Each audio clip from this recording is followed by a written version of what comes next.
యాకోబు పత్రిక మనందరికీ తెలిసిన మాటలే మళ్ళీ జ్ఞాపకం చేయడం నా ఉద్దేశం, బలలో చేతులు వేస్తున్నాం కాబట్టి. యాకోబు రాసినటువంటి పత్రిక 1వ అధ్యాయము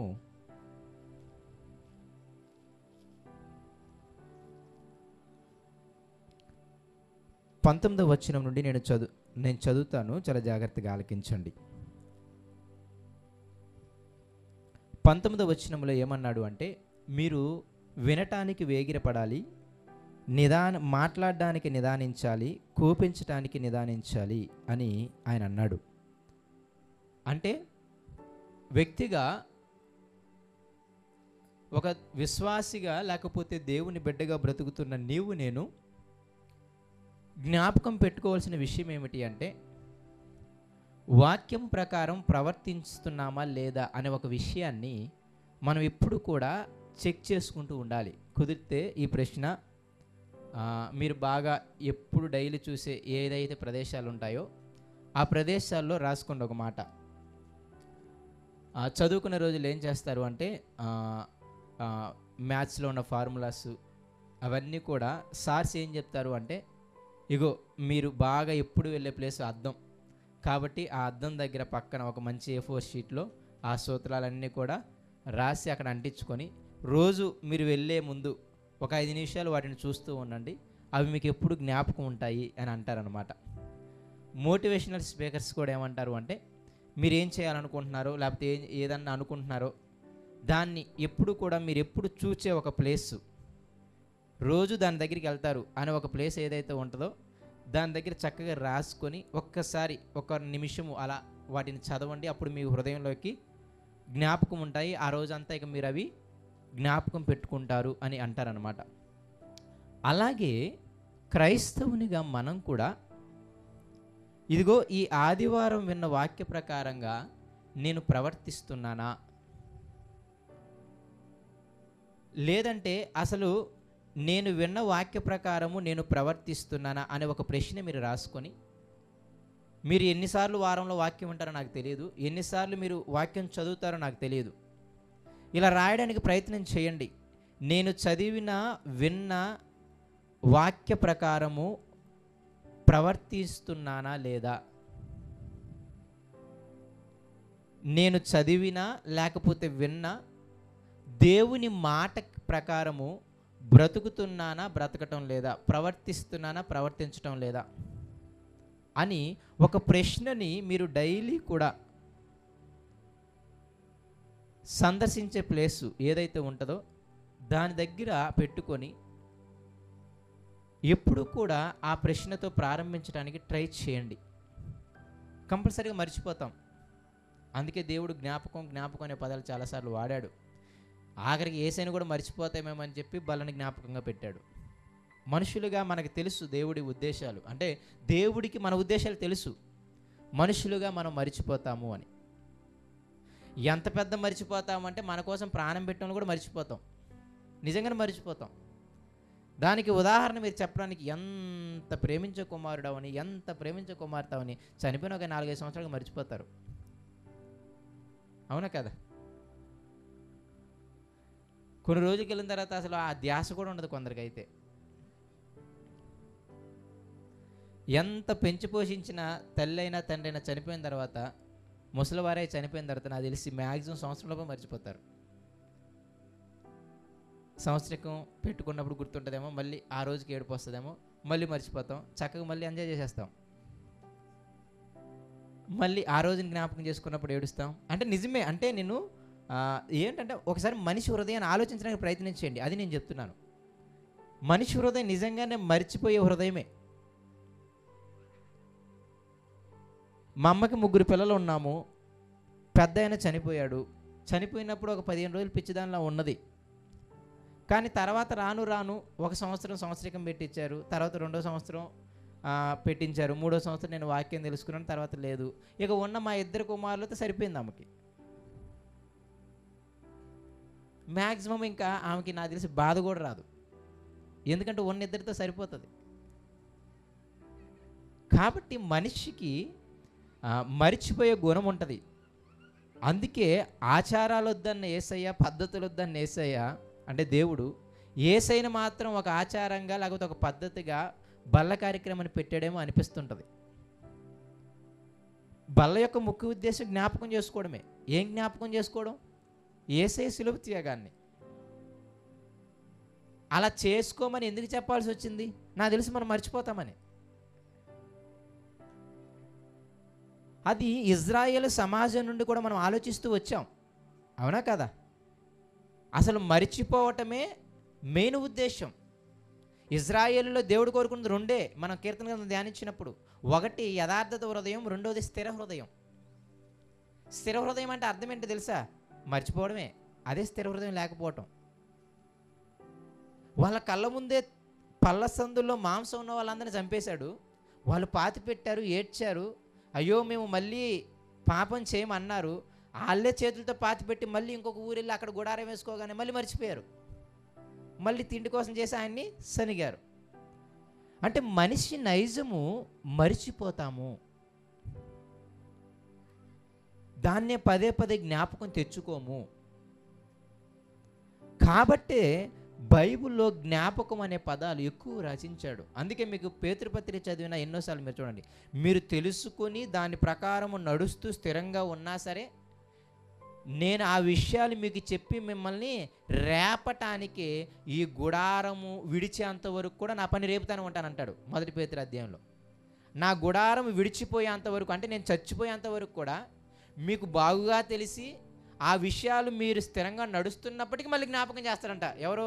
పేతురు గారు. విశ్వాసులకి తెలుసు, ఆ ప్రకారంగా బతుకుతున్నా సరే జ్ఞాపకం చేస్తున్నాడంట ఆయన. ఎప్పటి వరకు జ్ఞాపకం చేస్తారంటే గుడారంలో నేను ఉన్నంత వరకు అన్నాడు. అంటే నేను చచ్చిపోయేంత వరకు మీకు జ్ఞాపకం చేస్తానన్నాడు ఆయన. అంటే ఇవన్నీ కూడా ఎందుకు నేను మాటలు చెబుతున్నాను అంటే, మరిచిపోయేటటువంటి స్వభావము మనిషిలో ఉంటుంది.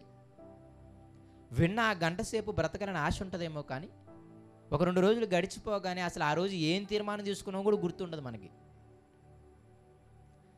ఆశ్చర్యం ఏంటంటే అసలు ఏ మాట మనల్ని బ్రతికేలా చేసిందో ఆ మాట కూడా గుర్తుండదు. కాబట్టి దేవుడు జ్ఞాపకము చేసుకోవడం అనే ఒక మంచి క్రియని మనందరికీ పెట్టి ఉన్నాడు. అందుకే నేనేమంటున్నాను అంటే, ఈ వాక్యం ఒక జ్ఞాపకం మనకి. బైబిల్ ఎందుకు ఇంతకుముందు అందరి దగ్గర ఉండేది కాదు కదా. ఇప్పుడు ప్రతి ఒక్కరింట్లో బైబిల్ ఎందుకు పెట్టాడంటే, ఏదో ఒక రోజైనా నువ్వు చూసినప్పుడు దీన్ని చదవాలనే ఆలోచన వస్తుందని. అంతేనే కదా. అసలు బైబిల్ మీ ఇంట్లో లేదనుకోండి, ఒక 2-3 నెలల దాకా మీ ఇంట్లో బైబిల్ లేదనుకోండి, మీకు ఆటోమేటిక్గా బైబిల్ చదివి అలవాటు పోద్ది. బైబిల్ ఉందనుకోండి, ఒక 2 వారాలు మానేసిన ఏదో ఒక సమయంలో బైబిల్ పట్టుకోవాల్సి వస్తుంది. అన్ని రోజులు మానేసిన ఆదివారం పట్టుకొని రావాల్సి వస్తుందిగా, అవునా కదా. చర్చికి వెళ్ళేటప్పుడు ఊపుకొని వెళ్ళలేము, కాబట్టి ఆదివారం బైబిల్ పట్టుకొని రావాల్సి వస్తుంది, చదివినా చదవకపోయినా. ఏదో ఒకరోజు అనిపిస్తుంది, రోజు పట్టుకెళ్తున్నాను, మళ్ళీ నేను డిగ్రీలు చదివాను, ఇంటర్లు చదివాను. చదువు రాని వాళ్ళేమో వాళ్ళు నేర్చుకుని బైబిల్ చదువుతున్నారంట, చదువు వచ్చింది నేనేమో అసలు దీన్ని చదవట్లేదు అని ఏదో ఒకరోజు దీన్ని చదవడం అనే జ్ఞాపకం రావడం కోసమే నాకు తెలిసి దేవుడు ప్రతి ఒక్కరికి 200 రూపాయల్లో బైబిల్ తీసుకొచ్చాడేమో అనిపిస్తుంది. దాన్ని చూసినప్పుడల్లా చదవాలనిపిస్తుంది అని. నిజమే, మనకి దేవుల్లో ఉన్న వాళ్ళకి ఆ బుక్స్ చూసినా, ఆ బైబిల్ చూసినా, ఈ మధ్య చాలా రోజులైంది 1 గంట ప్రశాంతంగా బైబిల్ చదివి అని అనిపిస్తుంది. అలా అనిపించలేదు మీకు ఎప్పుడు? సో నాకు తెలిసి దేవుడు అన్నిటినీ కూడా జ్ఞాపకంగానే పెడుతున్నాడు. జ్ఞాపకం చేసుకోవడం ప్రాముఖ్యం. ఆ జ్ఞాపకానికి కొన్ని వస్తువులను పెట్టుకోవడం కూడా ప్రాముఖ్యం. అలాగే నేనేమంటున్నాను అంటే, ప్రతి ఒక్కరము కూడా ఇదిగో నేను చదువుతున్నా లేకపోతే నేను వింటున్నా ఆ వాక్యము లేదా ఆ దేవుని మాటల ప్రకారం నేను బ్రతుకుతున్నానా, ప్రవర్తిస్తున్నానా అని ఒక ప్రశ్న ఎప్పుడూ కూడా మీరు బాగా చూసుకునే ఏరియాల్లో దాన్ని అంటించుకునండి.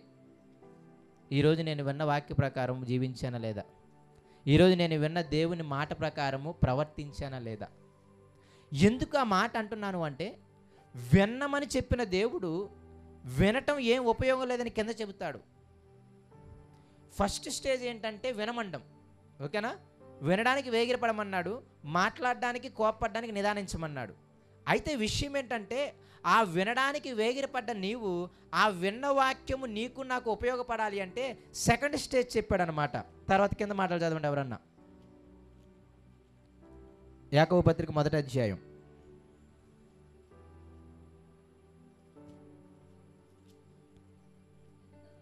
ఎందుకనగా లేదు 22వ వచనము, మీరు వినువారు మాత్రమయ్యుండి మిమ్ముని మీరు మోసపుచ్చుకొనకుండా. ఫస్ట్ స్టేజ్ ఏమో వినమన్నాడు. ఎందుకంటే ప్రవర్తించాలంటే ముందు వినుండాలి. ఫస్ట్ స్టేజ్ వినమన్నాడు, దాన్నే చదవమన్నాడు అని అనుకోవచ్చు మనం చదువు వస్తే.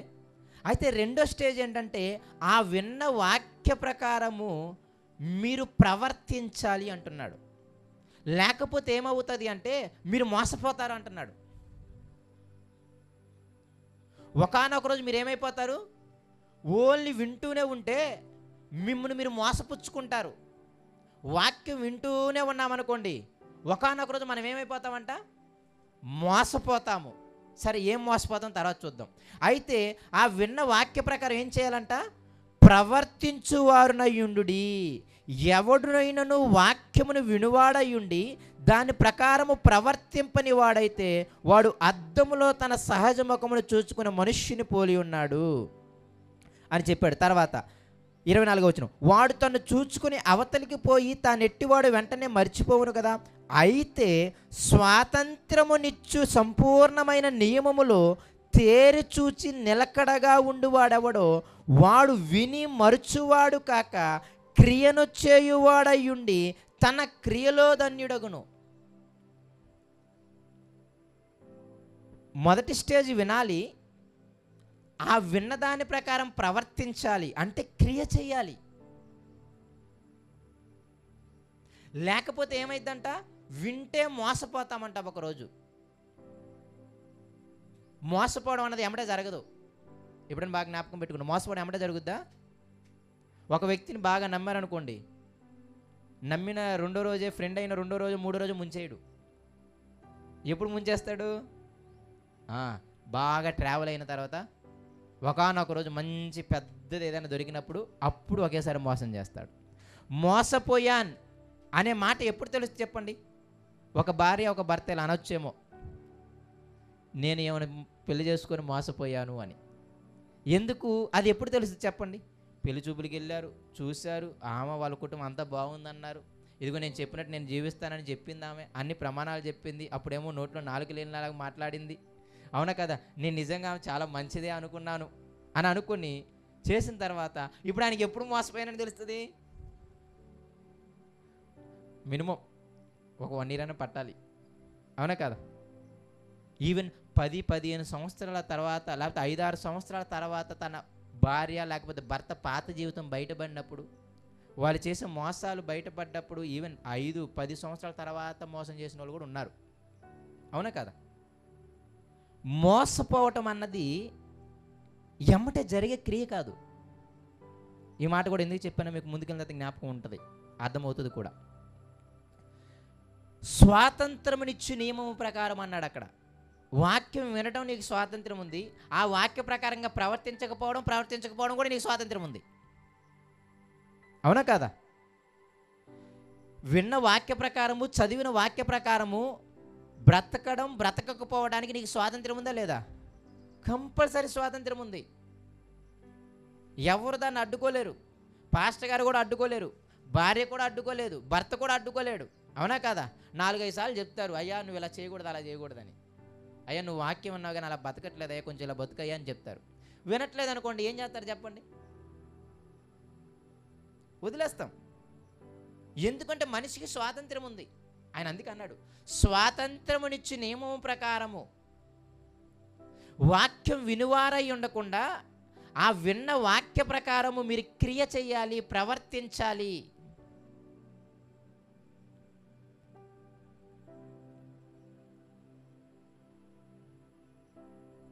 అది మస్ట్ అండ్ షుడ్ అనమాట.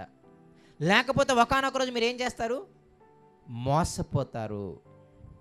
విన్న వాక్య ప్రకారము మీరు ప్రవర్తించకపోతే, అంటే ప్రవర్తించడం అంటే క్రియ చేయటం, పని చేయటం. అయ్యా నువ్వు లంచం తీసుకోవద్దయ్యా అని వాక్యం విన్నావు. రేపు ఆఫీసులోకి వెళ్ళగా నువ్వేం చేయాలి? ఆ వాక్య ప్రకారం ప్రవర్తించాలి అంటే, ఆ వాక్య ప్రకారం క్రియ చేయాలంటే ఏం చేయాలి? లంచం తీసుకోవడం మానేయాలి. అంతేనే కదా? అయ్యా నీకు పెళ్ళయిందయ్యా, వేరే ఒకరిని ఆశించడం తప్పు అని భార్య భర్తతోనూ, భర్త భార్యతోనూ చెప్పారు అనుకుందాం. ఆ వాక్యము ఈ ఆదివారం జరిగింది అనుకుందాం. ఆ వాక్య ప్రకారం ప్రవర్తిస్తున్నప్పుడు ఏం చేయాలి? నువ్వు రేపటి నుండి నీలో నాలో ఉన్న ఆ తప్పిదాన్ని తీసేసుకోవాలి. అమ్మా నీ నోరు బాగలేదు అని వాక్యం విన్నావు నువ్వు. ఇక్కడ క్లియర్గా అక్కడ కూడా చెప్తాడు, నీ నోటిని చాలా కాచుకోవాలని చెప్తాడు కింద వచనానికి వెళ్తే. నోరు చాలా ప్రాముఖ్యం అన్నమాట. ఎందుకంటే అన్ని మాటలు అక్కడే తిప్పేస్తాం మనుషులకు తగినట్టు. నోటిని కళ్ళు పెట్టుకోమంటాడు. నోటికి కళ్ళెం పెట్టుకోకుండా భక్తి పొర్రాలు అంటే అసలు నువ్వు భక్తి పొర్రాలు కాదని కూడా కింద అంటాడు. నోరు చాలా మేజర్ రోలు. అమ్మ ఆ విషయంలో జాగ్రత్తగా ఉండాలమ్మా, నువ్వు మాట్లాడేది ఆచితూచి మాట్లాడాలమ్మా అని అర్థమైనప్పుడు రేపు ఉదయం నుండి ఏం చేయాలి? ఆ వాక్య ప్రకారం ప్రవర్తించటము, క్రియ చేయడం అంటే ఓకే, ఇక మాటలు తగ్గించాలి, చాలా జాగ్రత్తగా మాట్లాడాలి, ఏది పడితే అది మాట్లాడకూడదు. మీకు అర్థమవుతుంది చాలా క్లియర్గా, దీన్ని పెద్ద వివరించాల్సిన అవసరం లేదు.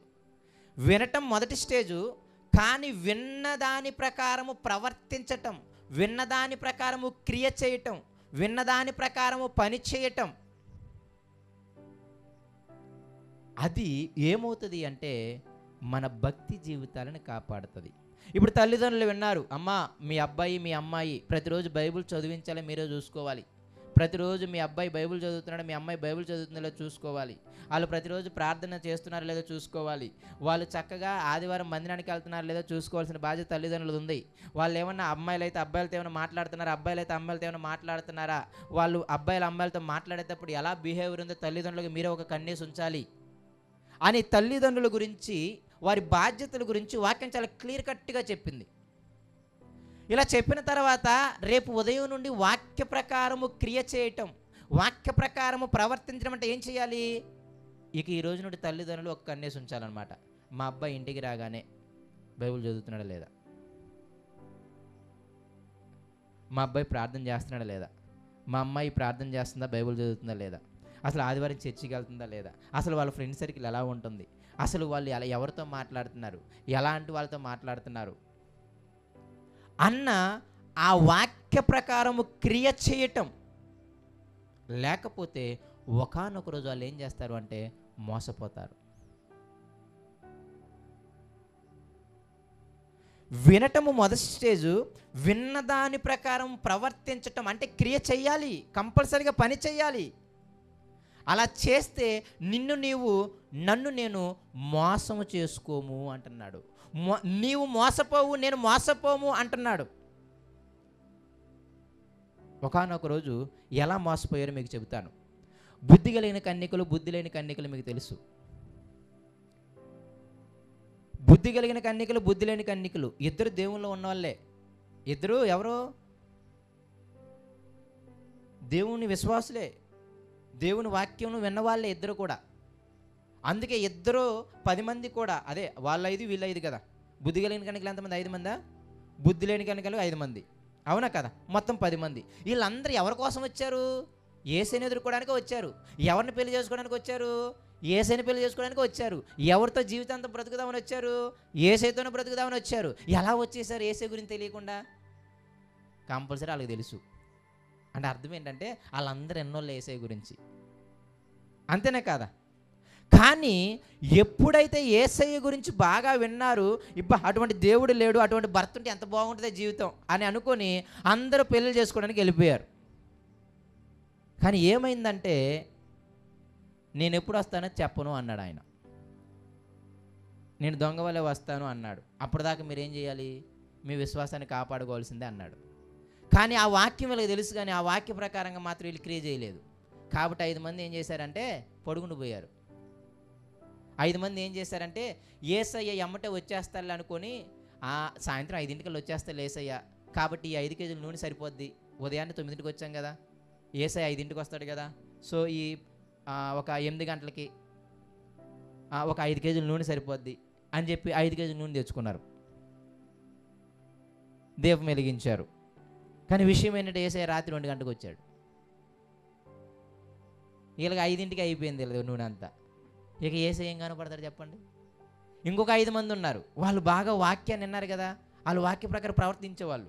యేసయ్య దొంగ వల్ల వస్తానని ఎప్పుడు వస్తాడో తెలియదు, కాబట్టి మనం ఏం చేయాలి, దండిగా ట్యాంక్ నిండా తెచ్చి పెట్టుకోవాలి నూనె, ఏ టైంలో మనకు వస్తాడో తెలియదు.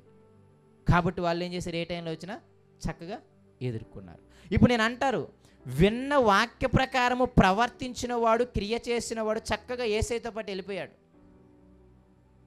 ఆ వాక్యం విన్నారు, తెలుసు వాళ్ళకి యేసయ్య వస్తానని చెప్పాడు ఆయన క్లియర్గా, ఆయన కోసం వాళ్ళు కూడా వచ్చారు మళ్ళీ. కానీ వాళ్ళు ఏం చేశారు అంటే ఆ వాక్య ప్రకారము ప్రవర్తించలేదు. వాళ్ళు పోగొట్టుకుంది ఏంటంటే పరలోకాన్ని పోగొట్టుకున్నారు. వాళ్ళు పొందుకున్నది ఏంటి అంటే నరకాన్ని పొందుకున్నారు. వాక్య ప్రకారంగా ప్రవర్తించకపోవడం చాలా డేంజర్ విషయం. మీకు ఏంటంటే మోసపోవడం అనేది చాలా చిన్నగా చెబుతున్నారేమో. వ్యక్తుల ద్వారా మోసపోయి జీవితాలు పాడైపోయిన వాళ్ళు చాలామంది ఉన్నారు. బిజినెస్ల్లో మోసం చేసి అడుక్కు తినేలా చేసిన వారు చాలామంది ఉన్నారు. అవునా కదా? మోసపోవడం అంటే దాని రిజల్ట్ చిన్నగా ఉండదు, మీరు అది గుర్తుపెట్టుకోవాలి. మళ్ళీ మీరు చిన్న చిన్న మోసాలు అనుకుంటున్నారేమో.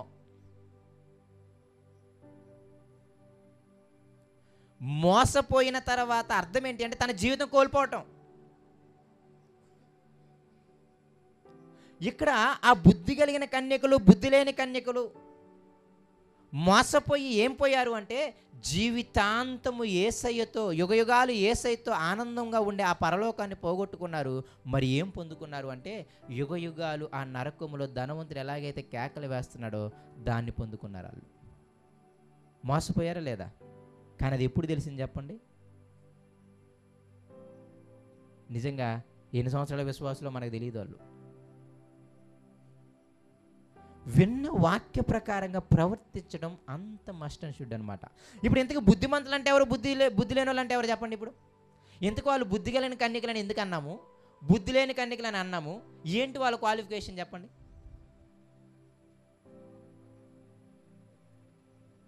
మీకు ఏమన్నా వాక్యం గుర్తొస్తుందా?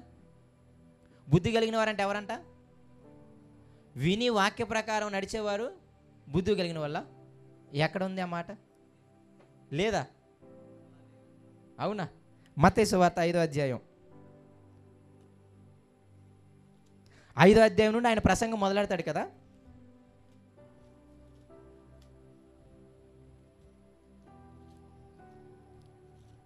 చాలా చెప్పుకుంటూ వచ్చాడు కదా 5వ అధ్యాయం నుండి. అయితే చివరి ముగింపు మాటలు ఏమన్నాడు చూడండి. ఆ ప్రసంగానికి ముగింపు మాటలు ఎక్కడ ఉన్నాయి? యేసయ్య ప్రసంగానికి ముగింపు మాటలు 7వ అధ్యాయం 24వ వచనం, 5వ అధ్యాయంలో, 6వ అధ్యాయంలో, 7వ అధ్యాయం 24కి ముందు అంటే 23 వరకు కూడా ఆయన మొత్తం మాట్లాడేశాడు. అర్థమవుతుందా? మీరు ప్రారంభం నుండి మాట్లాడుకుంటారండి. 5వ అధ్యాయం ప్రారంభపు వచనం నుండి 7వ అధ్యాయం 23వ వచనం వరకు కూడా మీరు ఎలా ఉండాలో, ఎలా ఉండకూడదు, ఏం చేయాలి, ఏం చేయకూడదు మొత్తం చెప్పుకుంటూ వచ్చాడు. ఒకసారి మనసు పెట్టి చదవండి. మీరు ఆత్మ విషయమే దీనిలో ఉండాలని మొదలెట్టాడు. సమాధానపరచువారు ధన్యులను మొదలుపెట్టాడు. తర్వాత అలా వచ్చాడు. తర్వాత ఏమన్నాడు? సహోదరుని ద్వేషించేవాడు నరహంతకుడు అన్నాడు. తర్వాత మోహపు చూపు దగ్గరికి వచ్చాడు. తర్వాత విడాకులు ఇవ్వద్దు అన్నాడు. తర్వాత ధర్మం చేసేటప్పుడు మీ కుడి చేయి ఎడమ చేయికి తెలియకూడదు అన్నాడు. మీరు వేషధారణగా ఉపవాసం ఉండొద్దు అన్నాడు. మీరు ప్రార్థన చేయనప్పుడు గదిలోకి వెళ్ళమన్నాడు. ఓకేనా? మీరు తిండి బట్ట కోసం వీటి గురించి ఆలోచించమాకండి అన్నాడు. అవునా కదా? ఇంకా మీరు ఆయన రాజ్యాన్ని, నీతిని మొదట వెతకాలి అన్నాడు. చాలా నేనేమంటాను అంటే ఒక భూమి మీద ఒక విశ్వాసి బ్రతకవలసినటువంటి నియమాలన్నీ అన్నీ చెప్పేసి, అన్నీ ఆయన మాటల రూపంలో, ప్రసంగ రూపంలో చెప్పేసి చివరి మాటలు ఏమంటున్నాడు చూడండి 24వ వచనం. కాబట్టి ఈయన మాటలు విని వాటి చెప్పున చేయు ప్రతివాడును, అందుకే ఇందాక అన్నాను క్రియ చెయ్యాలి. ఆ క్రియ చేయడము ప్రవర్తించటం. ఆ మాట ప్రకారము క్రియ చేయటమే ప్రవర్తించటం. ఆ మాట ప్రకారము బ్రతకడమే ప్రవర్తించటము, క్రియ చేయటము. చాలా క్లియర్గా ఆయన చెబుతున్నాడు. కాబట్టి ఈ నా మాటలు విని వాటి చెప్పున చేయు ప్రతివాడును బండ మీద తన ఇల్లు కట్టుకొని నా బుద్ధిమంతుని పోలి ఉండెను. అది ఎవరైతే దేవుని మాటలు విని, లేకపోతే విన్న మాటలు, చదివిన మాటల ప్రకారంగా బ్రతుకుతాడో, ప్రవర్తిస్తాడో, క్రియ చేస్తాడో, ఈ 3 పర్యాయ పదాలు. చదివిన విన్న వాక్య ప్రకారం బ్రతకటము, ప్రవర్తించటము, క్రియ చేయటము వాడెవడు అంటే బుద్ధిమంతుడు. మరి బుద్ధిలోనే వాడెవడు? వింటాడు. కింద మాట చదవండి, 26వ వచనము. మరియు ఈ నా మాటలు విని వాటి చెప్పున చేయని ప్రతివాడును ఇసుక మీద తన ఇల్లు కట్టుకుని బుద్ధిహీనుని పోలి ఉండును. ఎవరైతే దేవుని మాటలు విని ఆ మాటల ప్రకారంగా ప్రవర్తించడో, క్రియ చేయడో, బ్రతకడో వారెవరు అంటే బుద్ధిహీనుని పోలినవాడు. వాడు కూడా ఇల్లు కట్టుకున్నాడు, కాకపోతే ఇసుక పునాది మీద ఇల్లు కట్టుకున్నాడు. మీకు చూస్తే పునాది ఏం కనపడదు. ఒకసారి మీరు చూడండి, పునాది వేయకుండా ఒక ఇల్లు కట్టండి, పునాది వేసి ఒక ఇల్లు కట్టండి, రెండు అలాగే కనపడతాయి. అవును కదా? దూరం నుండి మీకు ఏమైనా తెలుసుద్దా ఇది పునాది ఇల్లు, ఇది పునాది లేని ఇల్లు అని? ఎప్పుడు తెలుసుద్ది తెలుసా? ఒకానొక రోజు వస్తుంది అనమాట, ఒక వాన. ఒకానొక రోజు వస్తుంది పెద్ద గాలి, ఒక రోజు వస్తుంది పెద్ద తుఫాను. ఆ రోజు ఏం తెలిసిపోద్ది తెలుసా? అమ్మమ్మో ఈ ఇంటికి పునాది లేదు, అసలు ఈ ఇంటికి అసలు ఐరన్ రాడ్డే లేదు, అలా రాగానే అలాగే కూలిపోయింది అంటారనమాట. అందుకే అక్కడ అన్నాడు చూడండి, 25వ వచనం. వాన కురిసెను, వరదలు వచ్చెను, గాలి విసిరి ఆ ఇంటి మీద కొట్టినా సరే దాని పునాది బండ మీద వేయబడింది కాబట్టి అది పడలేదు. 27వ వచనం. వాన కురిసెను, వరదలు వచ్చెను, గాలి విసిరి ఆ ఇంటి మీద కొట్టెను, అప్పుడు అది కూలబడెను, దాని పాటు గొప్పదని చెప్పాను. ఇంతకీ దేవుని మాటలు విని ఆ ప్రకారము నేను బ్రతుకుతున్నానా లేదా అని గ్రహించుకొని, అమ్మో నేను బ్రతకకపోతే ఆ ప్రకారంగా బ్రతకాలి అని ఎవరైతే ఆలోచన కలిగి ఉంటారో వారు బండ మీద పునాదిని వేసుకొని కట్టుకున్న ఒక బుద్ధిమంతుని పోలి ఉంటారు. ఒకానొక రోజు ఆ ఇంటి చుట్టూ వానలు, వరదలు, తుఫానులు, గాలులు వస్తాయి. అప్పుడు నిలబడతాడు. నాకు అప్పుడప్పుడు అనిపిస్తుంటుంది, ఇదిగో ఒక భర్తగా, ఒక భార్యగా, ఒక తల్లిదండ్రులుగా మీ బాధ్యతలు మీ పిల్లల పట్ల, భార్యల పట్ల, భర్తల పట్ల దేవుడు చాలా చాలా బాధ్యతలు చెప్పాడు. వాళ్ళు భక్తిలో ఉన్నారో లేదో చెక్ చేయించుకోవాల్సిన బాధ్యత మీదే. అలా మీరు ప్రవర్తించకపోతే ఒకానొక రోజు ఏదో ఒక ఆపద, ఏదో ఒక శ్రమ నీ కుమారుణ్ణి, నీ కుమార్తెని, నీ యొక్క భర్తని, నీ యొక్క భార్యని అంటుకుంటుంది. నువ్వేమి నేర్పించలేదు తెలుసా? విన్న వాక్య ప్రకారము ప్రవర్తించటం నేర్పించలేదు కదా? విన్న వాక్య ప్రకారము బ్రతకడము నువ్వు నేర్పించలేదు కదా? అప్పుడు నీకేమైంది తెలుసా?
వాక్యం తెలియక కాదు, ఎలా ప్రవర్తించాలో తెలియక కాదు. విషయం ఏంటంటే విన్న వాక్య ప్రకారము ప్రవర్తించాలి అనే ఒక భయం లేకపోవటం, విన్న వాక్య ప్రకారము క్రియ చేయాలి అనే ఒక భయం లేకపోవటం. మీరేదో చాలా ఈజీగా అంటుకుంటున్నారు, ఒకానొక రోజు వాన కురుసుద్ది. నువ్వు మంచిగా ఉన్న చెడ్డగొట్టే వాళ్ళు చాలామంది ఉన్నారు భూమి మీద. అవే వాన, వరదలు, తుఫాన్ అంటే మీరు శ్రమలు అనుకుంటున్నారేమో. నేనేమంటానంటే మీ జీవితాలను పాడు చేసే వ్యక్తులను పెట్టుకోండి, అది మంచిది. మీ భర్తని పాడు చేసే వ్యక్తులు, మీ భార్యను పాడు చేసే వ్యక్తులు, మీ పిల్లలను పాడు చేసే వ్యక్తులు, వారి నడవడులను, వారి ప్రవర్తనలను పాడు చేసే వ్యక్తులు ఒకానొక రోజు ఏమైపోతారు తెలుసా? వాళ్ళని ఇసుక మీద మీరు కడితే కూలిపోతారు. చాలా భయంకరమైన రోజుల్లో మనం ఉన్నాం. చాలా పాపము చేయటానికి, విస్తృతంగా పాపం చేయడానికి అవకాశాలున్న రోజుల్లో మనం ఉన్నాం. ఈవెన్ పాపం చేసినా ఏమవుదలే, ఎవరు చేయట్లేదు, అందరు చేయట్లేదా అనుకొని పాపాన్ని కూడా చాలా తక్కువగా చూసుకొని అలాగ బ్రతికేస్తున్న వాళ్ళు ఉన్నారనమాట. అటువంటి కాలం ఇది. ఎంత పెద్ద పాపం చేసినా ఒకే గుర్తుపెట్టుకుంటారు, కానీ పెద్ద ఏముండదా అంటే వాడు చేయలేదా, నేను చేయలేదా, ఆమె చేయలేదా, ఏం చేయలేదా అంటుంటారు. అవునా కాదా? చాలా భయంకరమైన స్థితిగతుల్లో బతుకుతున్నాం.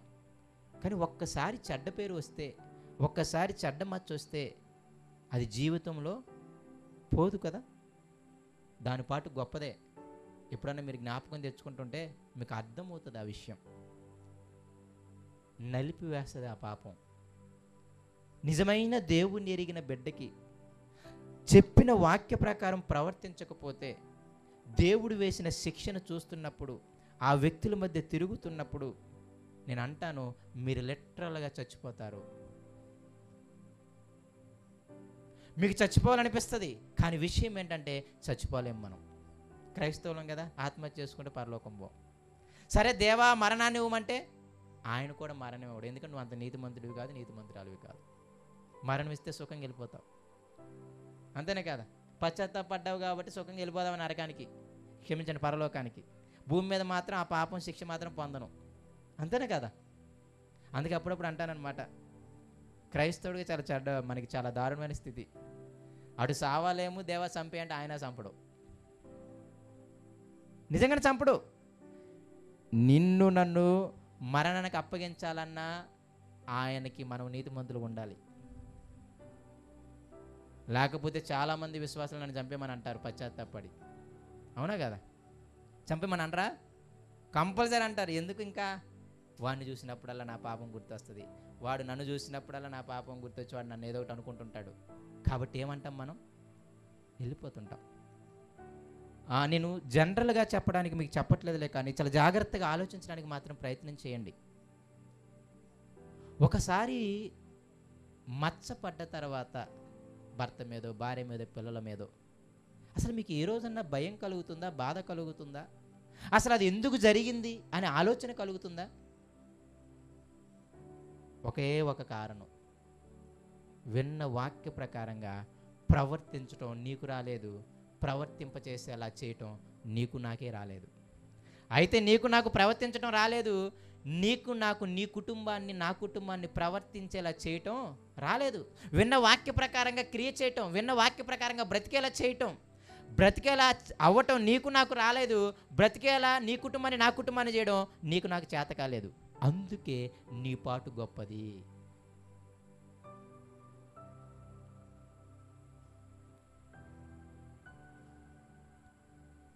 అన్నీ అయిపోయిన తర్వాత మళ్ళీ దేవుణ్ణి అంటారు ఇన్ని కష్టాలు ఏంటో అని. కానీ నేను మళ్ళీ చెబుతున్నాను, మోసపోతున్నారు. వాక్యాన్ని వింటున్నారు,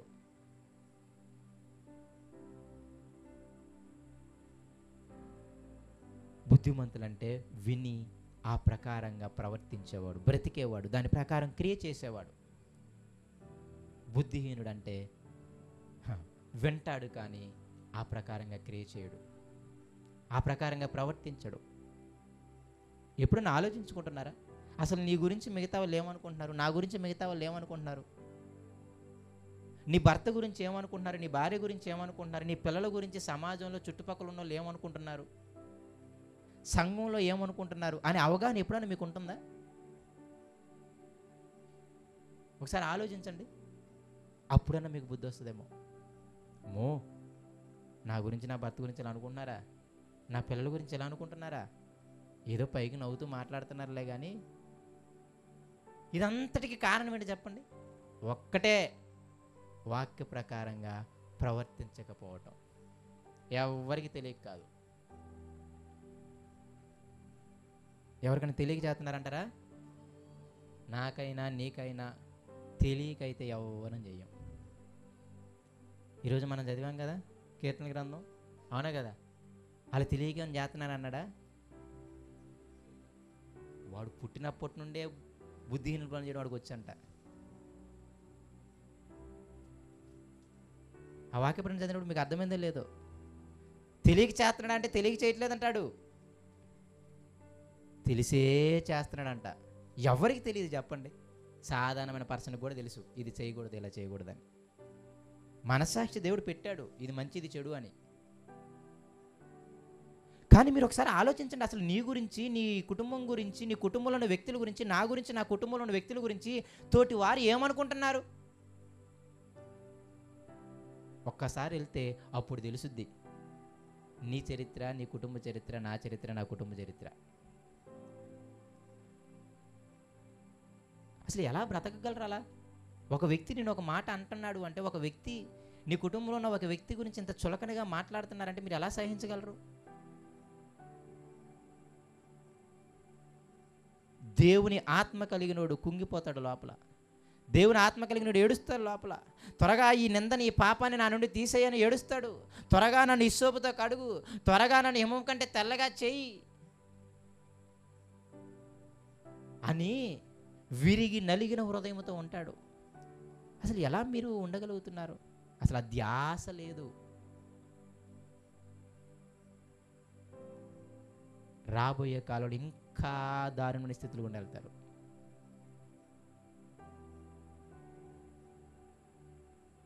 అందుకే ప్రతి ఒక్కరికి వాన కురుస్తుంది, ప్రతి ఒక్కరికి గాలి వస్తుంది, ప్రతి ఒక్కరికి వరదలు వస్తాయి. అంటే ఏంటి అర్థం తెలుసా? నీ కుటుంబంలో ఉన్న వ్యక్తులను పాడు చేయడానికి బయట చాలామంది వ్యక్తులు ఉన్నారు. లేరా? లేరా? ఉన్నారా? ఎంతమంది వ్యక్తులు ఉన్నారు. అసలు ఈరోజు సమాజాన్ని చూస్తుంటే ఏంటి ఎంత ఈజీగా పాడైపోతున్నారా?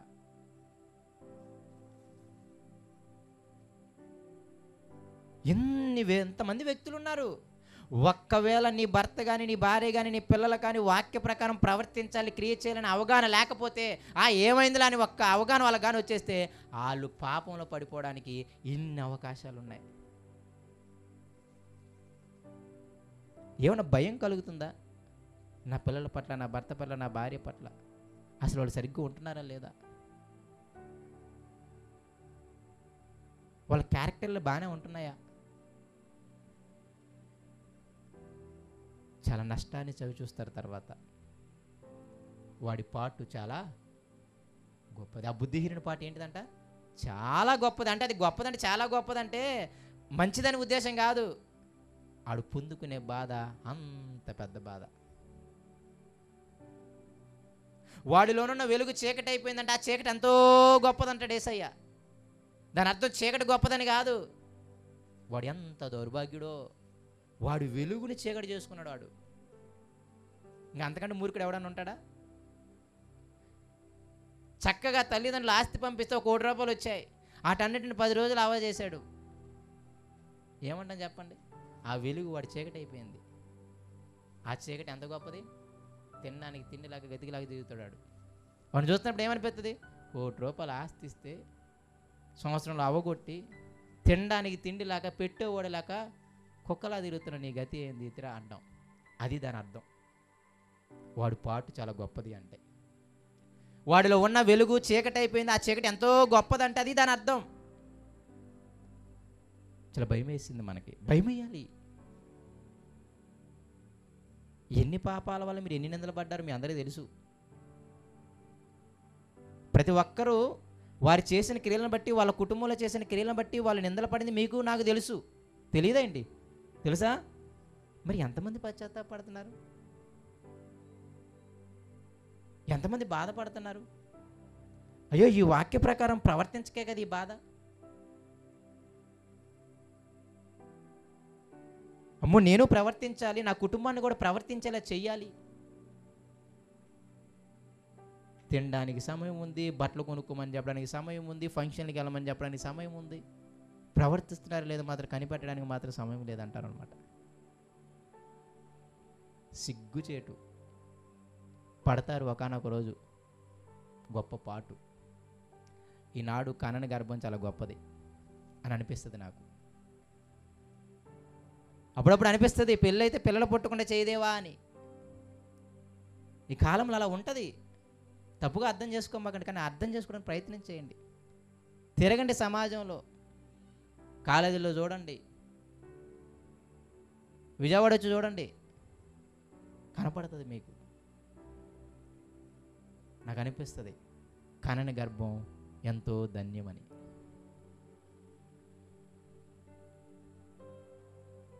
పిల్లలు చేసిన పాడు చేష్టలకి ఎప్పుడు అసలు మా ఫ్రెండ్ వాళ్ళ తండ్రి ఉన్నాడు, ఆయన్ని పెద్దగా తీసుకెళ్ళేవారు. ఊరికి ఏదన్నా సమస్య వస్తే ఆయన పెద్దగా తీసుకెళ్ళేవారు మాట్లాడడానికి, మాటలు చెప్పుకోవడానికి. అటువంటి ఆయన ఆ కుమారుడు చేసిన తప్పిదానికి ఆ పోలీస్ స్టేషన్కి వెళ్ళి అలా కూర్చొని ఆ ఎదుటివాని తల్లిదండ్రులు పాదాలు పట్టుకొని, అయ్యా నా అబ్బాయి తప్పు అయిపోయింది క్షమించమని అడిగి ఆయన ఏడుస్తుంటే అసలు చచ్చిపోతాం అన్నమాట.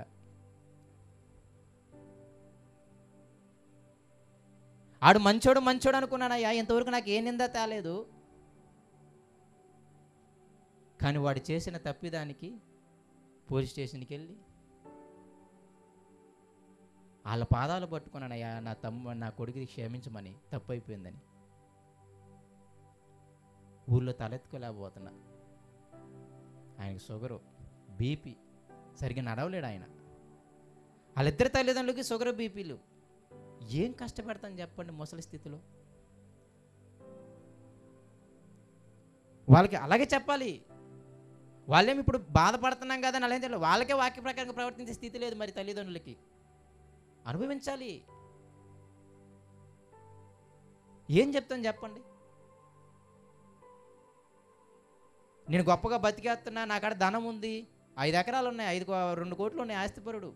నేను లైవ్లో చెప్తున్నా, నా స్నేహితుడే, పెద్ద విషయం కాదు, పేర్లు నేను చెప్పలేదు, జనరల్ చెప్తున్నాను. అంత ఆస్తి ఉంది, ఊరి పెద్దగా ఉన్నాడు, ఇప్పుడు ఊర్లో ముఖం ఎత్తుకోలేడు. మోసపోయాడు. ఈరోజు దేవుడు, సంఘము, వాక్యం విందాము, ఆ వాక్య ప్రకారం ప్రార్థిద్దాము, మందిరంలోకి వెళ్ళి కూర్చుందాము, నేను మారు మనసు పొందుదాము, ఏమి లేవు. డబ్బు వస్తుంది, అందరి పిల్లలకి పెళ్లి చేస్తాను, 3 అమ్మాయిలకి, ఒక్కడిగానే ఒక కొడుకు అన్నాడు. ముసలి స్థితిలో, 55 ఏళ్ల స్థితిలో ఇప్పుడు ఆయన పాటు మామూలు పాటు కాదు. 2 రోజులైంది తిండి తిని. అలా వెళ్తే అలా అన్నాడు, పెట్టు నాకు తినబుద్ధి అవ్వలేదయా అంటున్నాడు ఆయన. రేపు పిల్లలు చేసే పాపాలకి తల్లిదండ్రులు ఎంత బాధపడతారా అని అనిపిస్తుంది అనమాట. కానీ తల్లిదండ్రులు తక్కువలేం కాదు. సంఘాలు కట్టుకోవడానికి స్థలాలు ఇస్తారు, కానీ వాళ్ళు రారు. ఆయన ప్లేస్లోనే 18 లక్షలు పెట్టి చర్చి కట్టారు మళ్ళీ. ఏంట్రా అనిపిస్తుంది అనమాట. అంటే నేను ఏదో వాక్యం చెప్పడం నా ఉద్దేశం కాదు, కానీ మీకు అర్థమవుతుందో లేదో, వాక్య ప్రకారంగా ప్రవర్తించకపోతే నీ బలం, నీ ధనం, నీ గర్వం అన్ని భూమి మీద అణిగిపోతాయి. అని చేస్తాడు దేవుడు.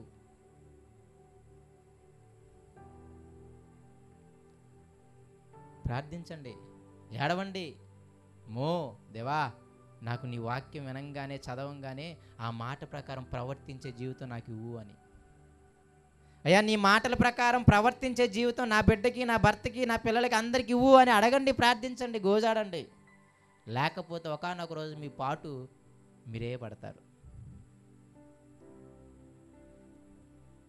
చిన్న విషయం కాదు వాక్య ప్రకారంగా ప్రవర్తించకపోవటం. ధనం ఉంది. ఇప్పుడు ఏం చేస్తా చెప్పండి? ఊళ్ళో తలెత్తుకోలేడు అంతే. ఎవడు పిలుస్తాడు ఇప్పుడు? ఎవడు పిలవడు, తిరుపులకు పిలుస్తాడు ఇప్పుడేగా. నీదే సరిగ్గా లేదా ఏం చెప్తాడు అంటాడు. 55 కోట. ఆయనకు మోసపోయానని ఎప్పుడు తెలిసింది తెలుసా? 55 తెలిసింది. వాక్య ప్రకారంగా ప్రవర్తించకపోతే అరే నువ్వు మోసపోతావురా. ఆ బుద్ధిలేని కన్నీళ్ళకి అప్పుడే తెలిసింది. ఏసే వచ్చేదాకా తెలియలేదు వాళ్ళకి మేము మోసపోయామని. నామకార్థ క్రైస్తవులుగా గడపమాకండి. ఏదో వింటా వచ్చేస్తే వెళ్ళిపోయి ఆదివారం ఏదో విన్నాము వెళ్ళిపోయామన్నది కాదు. కంపల్సరీగా రాసుకోండి. నేను చదివిన విన్న వాక్య ప్రకారము, దేవుని మాట ప్రకారము ప్రవర్తిస్తున్నానా, బ్రతుకుతున్నానా, క్రియ చేస్తున్నానా? ఆ వాక్య ప్రకారము నా కుటుంబాన్ని ప్రవర్తించేలాగా, బ్రతికేలా, క్రియ చేసేలా చేయగలుగుతున్నానా? లేకపోతే దగ్గరుండి నీ కుటుంబాన్ని నువ్వే నాశనం చేశావు. సన్నిధానానికి వచ్చి లెక్క అడుగుతాడు. వాళ్ళకంటే నిన్నే లెక్క ఎక్కువ అడుగుతాడు. దయచేసి అటువంటి స్థితిలోకి వెళ్ళమాకండి. కంపల్సరీ మీరు ఏవి ఇచ్చినా ఇవ్వకపోయినా, మీరు బట్టలు కొనిచ్చినా, తిండి పెట్టకపోయినా ఇబ్బంది ఏం లేదు. వాళ్ళకి మాత్రం వాక్యం చెప్పి వాక్య ప్రకారం బతుకుందో లేదు చూడండి. అన్నీ ఇస్తారు, అన్నీ తీసుకునే తప్పులు చేస్తారు. ఒక్కటే కారణం, వాక్య ప్రకారంగా ప్రవర్తించడం నేర్పించలేదు. వినడాన్ని నేర్పించేసాం, చదవడాలు నేర్పించేసామేమో. నాకు తెలిసి అసలు ముందు ఆ స్టేజ్లు కూడా లేవు మనకి. వినడాలు లేవు, చదవడాలు లేవు. ఏదంటే ఏదో ఒక సాకు. ఒకడికి ఉద్యోగం సాకు, ఒకడికి చదువు సాకు, ఒకడికి ఇంకోటి సాకు. ఉద్యోగం చేస్తారు, చదువుతారు, కానీ తినడం మానేరు, బట్టలు కట్టుకోవడం మానేరు, ఫంక్షన్కి వెళ్ళడం మానేరు. కానీ ఒక్కటే మానేస్తారు, బైబిల్ చదవడం, చర్చికి రావడం.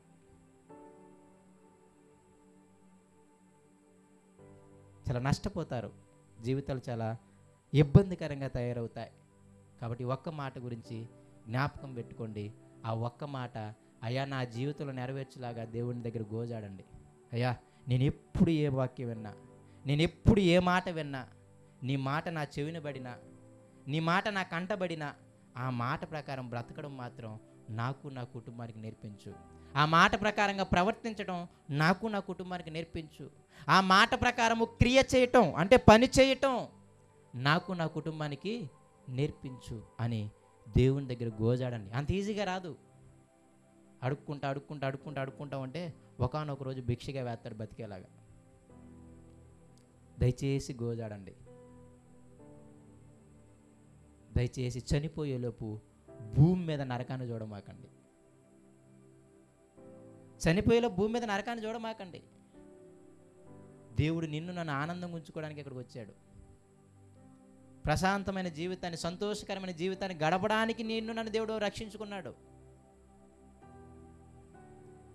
బయట శాంతి లేదు, భర్త వల్ల, పిల్లల వల్ల, భార్యల వల్ల. అరే బాబు నేను శాంతినిస్తాను పిలిచాడు ఆయన. ఏంటి శాంతి ఎలా వస్తుంది? నా దగ్గర కూర్చొని నేర్చుకోండి, అప్పుడు నేను మీకు విశ్రాంతి కలుగు చేస్తా. సిగ్గుచేటు. వినడమే లేదు, చదవడమే లేదు. ఒకవేళ చదివినా విన్నా ఆ ప్రకారంగా ప్రవర్తించడం అనే స్థితి లేదు. అసలు నిన్ను నీవు నన్ను నేను చెక్ చేసుకునే స్థితి లేదు. నీ కుటుంబాన్ని నా కుటుంబాన్ని నీకు నాకు చెక్ చేసుకునే స్థితి లేదు. దయచేసి దావీదులా గోజాడండి, నాకు ప్రవర్తించడం నేర్పించు అని.